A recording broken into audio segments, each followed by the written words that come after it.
In the beginning, God created the heavens and the earth. Now the earth was formless and empty. Darkness covered the surface of the watery depths, and the Spirit of God was hovering over the surface of the waters. Then God said, "Let there be light," and there was light. God saw that the light was good, and God separated the light from the darkness. God called the light day, and the darkness he called night. There was an evening and there was a morning one day. Then God said, "Let there be an expanse between the waters, separating water from water." So God made the expanse and separated the water under the expanse from the water above the expanse. And it was so. God called the expanse sky. Evening came and then morning, the second day. Then God said, "Let the water under the sky be gathered into one place, and let the dry land appear." And it was so. God called the dry land earth, and the gathering of the water he called seas. And God saw that it was good. Then God said, "Let the earth produce vegetation, seed-bearing plants, and fruit trees on the earth bearing fruit with seed in it according to their kinds." And it was so. The earth produced vegetation, seed-bearing plants according to their kinds, and trees bearing fruit with seeds in it according to their kinds. And God saw that it was good. Evening came, and then morning, the third day. Then God said, "Let there be lights in the expanse of the sky to separate the day from the night. They will serve as signs from seasons and for days and years.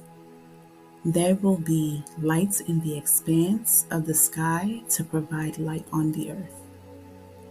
And it was so. God made the two great lights, the greater light to rule over the day, and the lesser light to rule over the night, as well as the stars.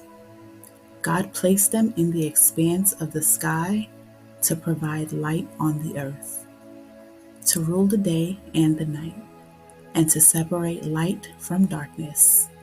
And God saw that it was good. Evening came, and then morning, the fourth day. Then God said, "Let the water swarm with living creatures, and let birds fly above the earth across the expanse of the sky." So God created the large sea creatures and every living creature that moves and swarms in the water, according to their kinds. He also created every winged creature according to its kind. And God saw that it was good. God blessed them, "Be fruitful, multiply, and fill the waters of the seas, and let the birds multiply on the earth." Evening came, and then morning, the fifth day. Then God said, "Let the earth produce living creatures according to their kinds, livestock, creatures that crawl, and the wildlife of the earth according to their kinds." And it was so. So God made the wildlife of the earth according to their kinds, the livestock according to their kinds, and all the creatures that crawl on the ground according to their kinds. And God saw that it was good. Then God said, "Let us make man in our image, according to our likeness. They will rule the fish of the sea, the birds of the sky, the livestock, the whole earth, and the creatures that crawl on the earth." So God created man in his own image. He created him in the image of God. He created them, male and female. God blessed them, and God said to them, "Be fruitful, multiply, fill the earth, and subdue it. Rule the fish of the sea, the birds of the sky, and every creature that crawls on the earth. God also said, Look, I have given you every seed-bearing plant on the surface of the entire earth, and every tree whose fruit contains seed. This will be food for you, for all the wildlife of the earth, for every bird of the sky, and for every creature that crawls on the earth. Everything having the breath of life in it, I have given every green plant for food. And it was so. God saw all that he had made, and it was very good. Indeed, evening came, and then morning, the sixth day. So the heavens and the earth and everything in them were completed.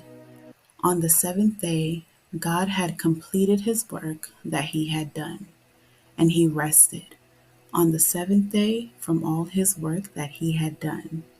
God blessed the seventh day and declared it holy, for on it he rested from all his work of creation. These are the records of the heavens and the earth concerning their creation. At the time that the Lord God made the earth and the heavens, no shrub of the field had yet grown on the land, and no plant of the field had yet sprouted. For the Lord God had not made it rain on the land, and there was no man to work the ground. But mist would come up from the earth and water all the ground. Then the Lord God formed the man out of the dust from the ground, and breathed the breath of life into his nostrils, and the man became a living being. The Lord God planted a garden in Eden in the east, and there he placed the man he had formed. The Lord God caused to grow out of the ground every tree pleasing in appearance and good for food, including the tree of life in the middle of the garden, as well as the tree of knowledge of good and evil. A river went out of from Eden to water the garden. From there it divided and became the source of 4 rivers. The name of the first is Pishon, which flows from the entire land of Havilah, where there is gold. Gold from that land is pure.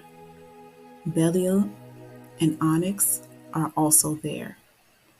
The name of the second river is Gihon, which flows through the entire land of Cush. The name of the third river is Tigris, which runs east of Assyria. And the fourth river is the Euphrates. The Lord God took the man and placed him in the Garden of Eden to work it and watch over it. And the Lord God commanded the man, You are free to eat from any tree of the garden, but you must not eat from the tree of the knowledge of good and evil. For on the day you eat from it, you will certainly die. Then the Lord God said, It is not good for the man to be alone. I will make a helper corresponding to him. The Lord God formed out of the ground every wild animal and every bird of the sky, and brought each to the man to see what he would call it. And whatever the man called a living creature, that was its name. The man gave names to all the livestock, to the birds of the sky, and to every wild animal. But for the man, no helper was found corresponding to him.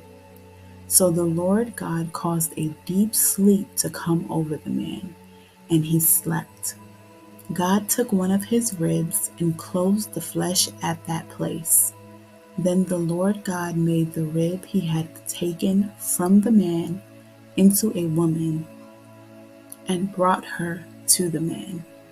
And the man said, This one, at last, is bone of my bone and flesh of my flesh. This one will be called woman, for she was taken from men.